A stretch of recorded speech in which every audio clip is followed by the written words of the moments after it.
افلاطون اپنے استاد سقراط کے پاس آیا اور اسے کہنے لگا، آپ کا نوکر بازار میں کھڑے ہو کر آپ کے بارے میں ہذا سرائی کر رہا تھا۔ سقراط نے مسکرا کر پوچھا، وہ کیا کہہ رہا تھا؟ افلاطون نے جذباتی لہجے میں جواب دیا، آپ کے بارے میں کہہ رہا تھا۔ سقراط نے ہاتھ کے اشارے سے اسے خاموش کرایا اور کہا، آپ یہ بات سنانے سے پہلے اسے 3 کی کسوٹی پر رکھو، اس کا تجزیہ کرو اور اس کے بعد فیصلہ کرو، کیا تمہیں یہ بات مجھے بتانی چاہیے؟ افلاطون نے عرض کیا، یا استاد 3 کی کسوٹی کیا ہے؟ سقراط بولا، کیا تمہیں یقین ہے کہ تم مجھے جو بات بتانے لگے ہو یہ بات 100% سچ ہے؟ افلاطون نے فوراً انکار میں سر ہلا دیا۔ سقراط نے ہنس کر کہا، پھر یہ بات بتانے کا تمہیں اور مجھے کیا فائدہ ہوگا؟ افلاطون خاموشی سے سقراط کے چہرے کی طرف دیکھنے لگا۔ سقراط نے کہا، یہ پہلی کسوٹی تھی، اب ہم دوسری کسوٹی کی طرف آتے ہیں۔ مجھے جو تم بات بتانے لگے ہو کیا یہ اچھی بات ہے؟ افلاطون نے انکار میں سر ہلا کر جواب دیا، جی نہیں، یہ بری بات ہے۔ سقراط نے مسکرا کر کہا، کیا تم یہ سمجھتے ہو کہ تمہیں اپنے استاد کو بری بات بتانی چاہیے؟ افلاطون نے انکار میں سر ہلا دیا۔ سقراط بولا، گویا یہ بات دوسری کسوٹی پر بھی پورا نہیں اترتی۔ افلاطون خاموش رہا۔ سقراط نے ذرا سا رک کر کہا، اور آخری کسوٹی، یہ بتاؤ وہ بات جو تم مجھے بتانے لگے ہو کیا یہ میرے لیے فائدہ مند ہے؟ افلاطون نے انکار میں سر ہلایا اور عرض کیا، یا استاد یہ بات ہرگز آپ کے لیے فائدہ مند نہیں ہے۔ سقراط نے ہنس کر کہا، اگر یہ بات میرے لیے فائدہ مند نہیں تو پھر اس کے بتانے کی کیا ضرورت ہے؟ افلاطون پریشان ہو کر دائیں بائیں دیکھنے لگا۔ سقراط نے گفتگو کے یہ 3 اصول آج سے 2400 سال قبل وضع کر دیے تھے۔ سقراط کے تمام شاگرد اس پر عمل کرتے تھے۔ وہ گفتگو سے قبل بات کو 3 کسوٹیوں پر پرکھتے تھے۔ کیا یہ بات 100% درست ہے؟ کیا یہ بات اچھی ہے؟ اور کیا یہ بات سننے والوں کے لیے مفید ہے؟ اگر وہ بات 3 کسوٹیوں پر پوری اترتی تھی تو وہ بے دھڑک بات کر دیتے تھے، اور اگر وہ کسی کسوٹی پر پوری نہ اترتی یا پھر اس میں کوئی ایک عنصر کم ہوتا تو وہ خاموش ہو جاتے تھے۔ میں نے مغرب میں زیادہ تر لوگوں کو اس اصول پر کاربند دیکھا۔ ٹیوران اٹلی کا ایک خوبصورت شہر ہے۔ یہ شہر سوئٹزرلینڈ کی سرحد پر واقع ہے اور یہ اپنی اچھی ہمسائیگی کی وجہ سے بہت خوبصورت، پرامن اور صحت افزا شہر ہے۔ یہ 2000 سال پرانا شہر ہے۔ شہر کے درمیان سے دریائے پو گزرتا ہے۔ یہ دریا شہر کے حسن میں مزید اضافہ کر دیتا ہے۔ ٹیورن انٹرنیشنل لیبر آرگنائزیشنز کا ٹریننگ سینٹر ہے۔ مجھے 2009 میں اس سینٹر میں انٹرنیشنل لیبر آرگنائزیشن میں چھوٹا سا کورس کرنے کا موقع ملا۔ میں نے وہاں سے کچھ اور سیکھا یا نہیں سیکھا یہ بات الگ ہے، لیکن مجھے سقراط کا یہ فارمولہ سیکھنے کا موقع ضرور ملا۔ ہمارے تمام اساتذہ اطالوی تھے۔ کورس کی انچارج درمیانی عمر کی خاتون تھیں۔ کورس کوآرڈینیٹر 20-22 سال کی نوجوان لڑکی تھی اور مرکزی استاد ہماری عمر کا جوان فلپ تھا۔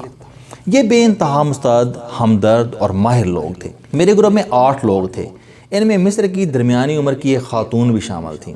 یہ خاتون لاؤبالی، غیر ذمہ دار بلکہ تھوڑی سی بدتمیز بھی تھیں۔ یہ عموماً گروپ کو چھوڑ کر کیفیٹیریا چلی جاتی تھیں یا پھر سینٹر کے پب میں بیٹھ جاتی تھیں۔ ایک دن فلپ نے مجھ سے پوچھا، آپ کا گروپ کیسا چل رہا ہے؟ میں نے پاکستانی روایات کے مطابق گروپ کے لوگوں کی غیبت شروع کر دی۔ میرا سب سے بڑا ہدف مصری خاتون تھی۔ فلپ خاموشی سے سنتا رہا۔ میں نے پیٹ بھر کر غیبت کی اور اس کے بعد سرشاری کے عالم میں فلپ کو دیکھنے لگا۔ فلپ نے میری غیبت پر کسی قسم کا تبصرہ کیے بغیر مجھ سے پوچھا، کیا آپ نے اپنی ریسرچ مکمل کر لی؟ میں نے ہاں میں سر ہلایا اور اس کے بعد اسے بتانا شروع کر دیا میرے گروپ کے کس لڑکے اور کس لڑکی نے انٹرنیٹ کی کس سائٹ سے مواد چوری کیا ہے۔ فلپ اس پر بھی خاموش رہا۔ میں سچ بول بول کر تھک گیا تو اس نے مجھے بتایا کہ ہمارے سینٹر میں وائی فائی کی سہولت بھی موجود ہے۔ اگر آپ کو اس کا پاس ورڈ درکار ہو تو آپ مہربانی فرما کر ریسیپشن سے لے لیں، اور وہ اس کے ساتھ ہی وہاں سے اٹھ کر چلا گیا۔ مجھے اس کا رویہ بہت برا لگا۔ مجھے محسوس ہوا کہ اس نے مجھے ریسپانس نہ دے کر میری توہین کی اور میں بے عزتی کے احساس میں جلنے لگا۔ لیکن پھر مجھے اچانک محسوس ہوا فلپ سقراط کے 3 اصولوں کا وارث ہے۔ اس نے دیکھا کہ میری بات کی سچائی مشکوک ہے، یہ بات بری ہے اور اس بات کا اسے کوئی فائدہ نہیں۔ چنانچہ اس نے اس میں کسی قسم کا انٹرسٹ ظاہر نہیں کیا۔ ہاں البتہ وہ مروت یا اخلاقیات کی وجہ سے میری بات سنتا رہا۔ میں نے جرمنی میں ایک بار ایک جرمن صحافی کو ہٹلر کے لطائف سنانا شروع کر دیے۔ میں جو لطائف سناتا گیا وہ ہنسنے یا کہکا لگانے کے بجائے شرمندہ ہوتا گیا۔ میں شرمندہ ہو گیا اور میں نے اس سے پوچھا تم میرے لطائف سے لطف اندوز نہیں ہو رہے؟ اس نے سنجیدگی سے جواب دیا یہ جھوٹے لطائف ہیں، ہٹلر ایسا نہیں تھا۔ دوسرا، ہٹلر کی باتیں دنیا کے بے شمار لوگوں کو تکلیف دیتی ہیں، میں انہیں اچھا نہیں سمجھتا۔ اور تیسرا، یہ فضول اور بے معنی چیزیں ہیں، ہم ان سے زیادہ اچھی گفتگو کر سکتے ہیں۔ چلو آؤ موسم کی بات کرتے ہیں۔ جرمنی میں اس سال سردیاں بہت دیر سے آ رہی ہیں۔ میری شرمندگی میں اضافہ ہو گیا۔ میں نے ایک بار امریکہ میں ایک جاپانی سے ناگاساکی کے ایٹمی سانحے کے بارے میں پوچھا۔ اس نے غور سے میری طرف دیکھا اور سنجیدگی سے بولا ہم جاپانی 1945 کے واقعے کو برا خواب سمجھتے ہیں، چنانچہ ہم اس کا عموماً ذکر نہیں کرتے۔ آپ مجھ سے اچھی باتیں پوچھو۔ آج کل ٹوکیو میں چیری بلاسم کا سیزن ہے، ہمارے شہر میں چیری کے پھول کھلے ہوئے ہیں اور میں ان پھولوں پر جان دیتا ہوں۔ میں نے اس سے کہا تم اس ذکر سے خائف ہو؟ اس نے فوراً جواب دیا نہیں، ہم بہادر قوم ہیں، ہم نے دو ایٹمی بم سہے ہیں۔ آپ پوری دنیا میں جاپان کے بعد کوئی دوسرا ملک بتاؤ جس نے ایٹمی بم کی تباہی سہی ہو، مگر ہم اس کے باوجود صرف 15 برسوں میں اپنے قدموں پر کھڑے ہو گئے تھے۔ لیکن ہم جاپانی سمجھتے ہیں کہ ہمیں لوگوں کو اپنا دکھ سنا کر ان کا موڈ خراب نہیں کرنا چاہیے، ہمیں بے فائدہ باتوں میں اپنا وقت برباد نہیں کرنا چاہیے۔ میں نے اس سے پوچھا کیا تم امریکہ کو اس کا ذمہ دار سمجھتے ہو؟ کیا جاپانی امریکہ سے نفرت نہیں کرتے؟ اس نے ہنس کر جواب دیا میرے بھائی، ہماری نفرت دوسری جنگ عظیم کے ساتھ ہی ختم ہو گئی تھی۔ ہم اگر اس نفرت کو کیری کرتے تو ہم آج بھی ناگاساکی اور ہیروشیما کے ملبے پر بیٹھ کر گیوزاری کر رہے ہوتے۔ انسان کو محبت ہی سے فرصت نہیں ملتی کہ یہ نفرت بھی شروع کر دے۔ ہم بے فائدہ یا فضول چیزوں میں نہیں الجھتے۔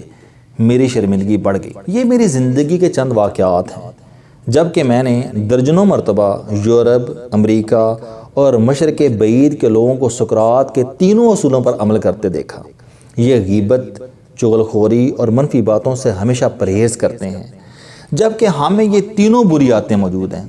ہم ہر بات کو تبلیغ سمجھ کر پھیلاتے ہیں اور ہرگز یہ نہیں سوچتے کہ کیا یہ بات سچ بھی ہے۔ ہم یہ بھی نہیں دیکھتے کہ یہ بات اچھی ہے، اور ہم یہ بھی اندازہ نہیں کرتے کہ ہمیں یا سننے والے کو اس کا کوئی فائدہ پہنچ رہا ہے۔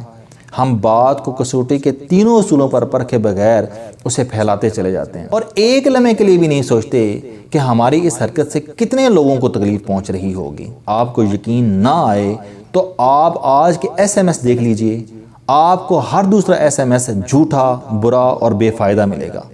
آپ کبھی اپنی گفتگو ریکارڈ کر سن لیں، آپ یہ دیکھ کر حیران رہ جائیں گے کہ آپ کی زیادہ تر باتیں سنی سنائی بری اور بے فائدہ ہیں۔